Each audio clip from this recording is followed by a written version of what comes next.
But again, let's look at basically some of the recent elements we have seen now as aftermath to these four coups in the four countries I mentioned just a while ago. Just on Tuesday, we understand that the former head of state, who, by the way, was very pivotal to the formation of ECOWAS, General Yakubu Gowon, retired, now saying that, look, ECOWAS should take a second look at the sanctions that it had imposed on these coup plotters, because the countries, I mean, these various countries are paying a price for it. On the other hand, he's also saying that the coup leaders themselves should make a concession by withdrawing their notice of membership. I mean, walk us through these dynamics. All right, let's take it from the starting point. Retired General Yakubu Gowon, as one of the founding fathers of ECOWAS, had the what we can call the intention of the founding fathers. What was the intention when ECOWAS was founded in 1975? The original intention was that it was going to be an economic bloc to help harness and integrate the economic opportunities that were abundant in the West African sub-region. So technically, ECOWAS did not start off as a political bloc. It originally was an economic bloc.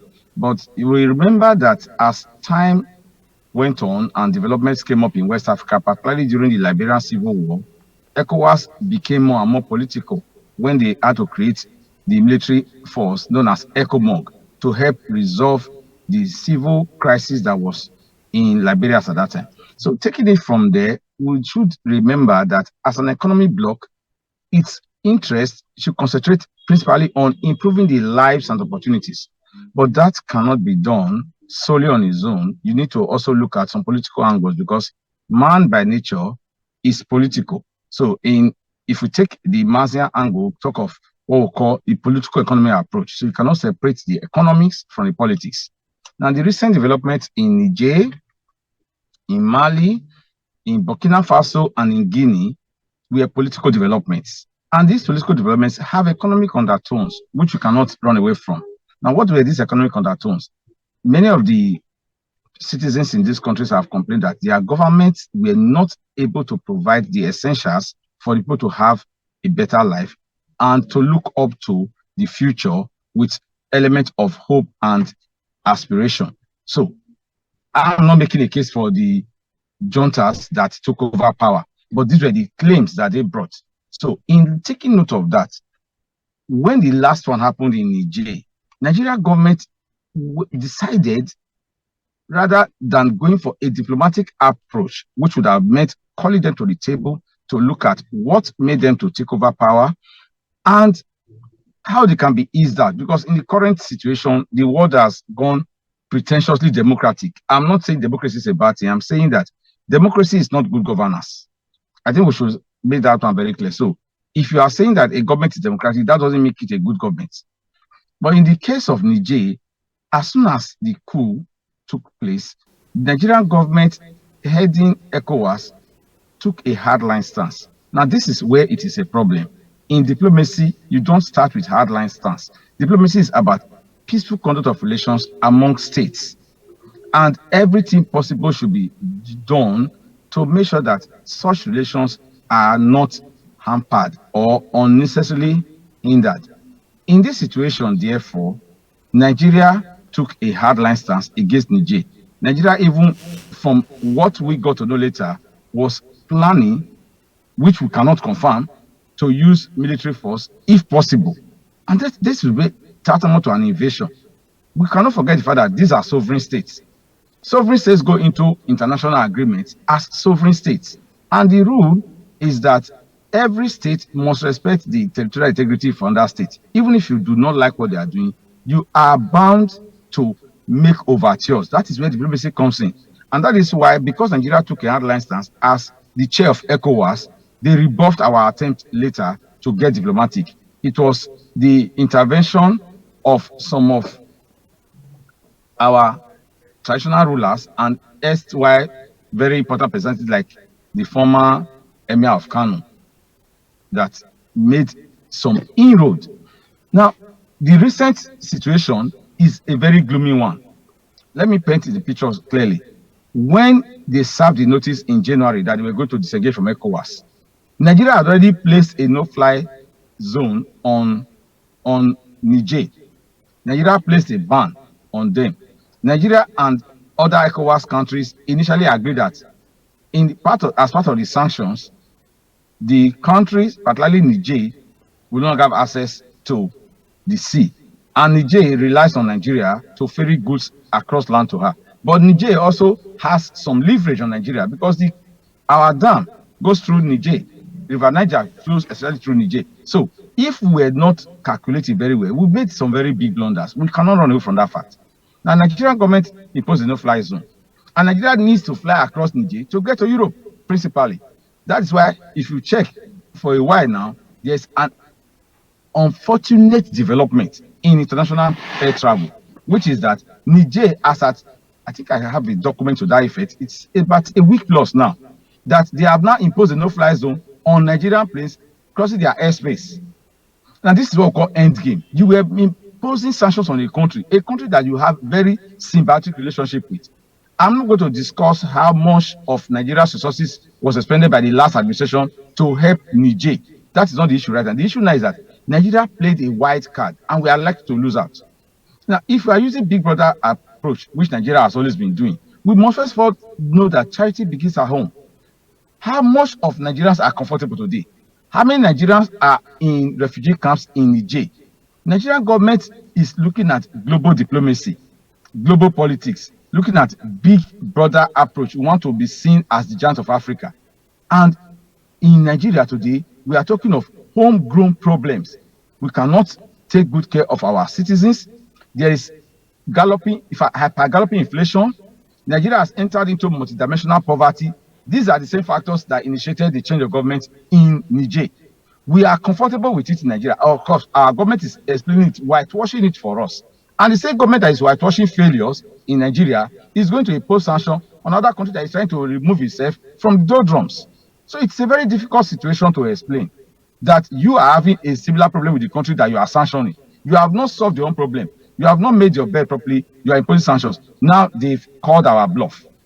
They said they want to leave ECOWAS. They have also imposed no-fly zone on us. And when Nigeria imposed this blockade on Niger, Republic of Benin did not conform with the blockade. The Republic of Benin gave them a land corridor. That means our effort has also failed.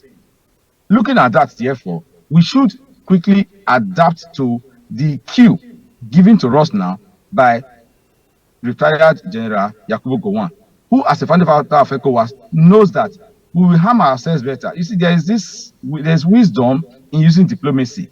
Military force usually does not solve problems. Even if it does, you must still go back to diplomacy. Words rule men.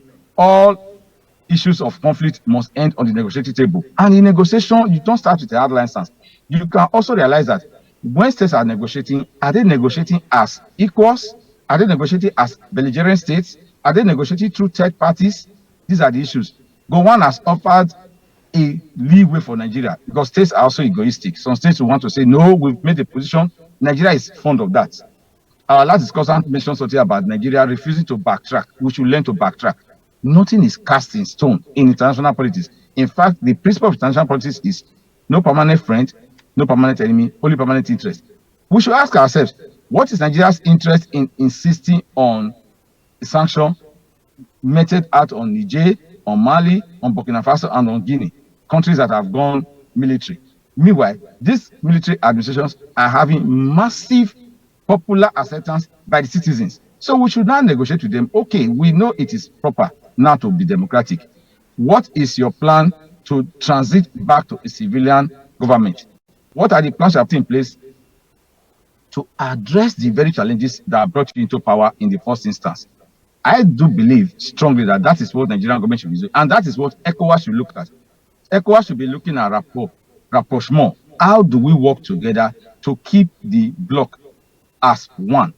Breakage of the bloc at this stage will not be helpful because they will now have to impose visa sanctions. They have to impose restrictions on movement of goods and personnel, and the economies that are tottering, economies that are trying to come out of the woods. Because we're in recession as at 2020 during lockdown. Nigeria has not even escaped that recession. Nigeria, by government misadventure, has legitimized poverty. We have now weaponized poverty, and we do know that government policies can create poverty. And when you now create and weaponize it, your citizens are at the losing end. In that situation, we are not making a good case for ourselves. If our economy is buoyant, vibrant, you will find people from Niger running to Nigeria. But the reverse is the case. Actually, it is Nigerians that live in Niger because of insecurity in Nigeria. And they say Nigeria is slamming sanctions and pushing for hardline stance against a country that is trying to escape from that kind of condition that we are wallowing in. Now, let me quickly bring out another point that is very critical. Niger has closely allied herself with Russia. Statistics and information from the World Bank and from the United Nations has shown that even though Russia has been in debacle with Ukraine for the past 1 year, the Russian economy is doing very well. And Russia is closely allied to Niger. Niger is selling uranium at a higher price than they have ever sold from independence to date. So if Niger is moving on the right track and they have a very powerful ally backing them up, a superpower nation, what can we really do to them? I think we should be calling our options properly by looking at the reality, which is that these countries have chosen a path. We cannot ask them to reverse because they are independent, they are sovereign states. What we should be doing is negotiating with them. That is why negotiation is the hallmark of diplomacy. We cannot give conditions. And as retired General Gowon said, that we should step back and take a second look at the conditions that we have imposed on Niger, Mali, Burkina Faso, and Guinea.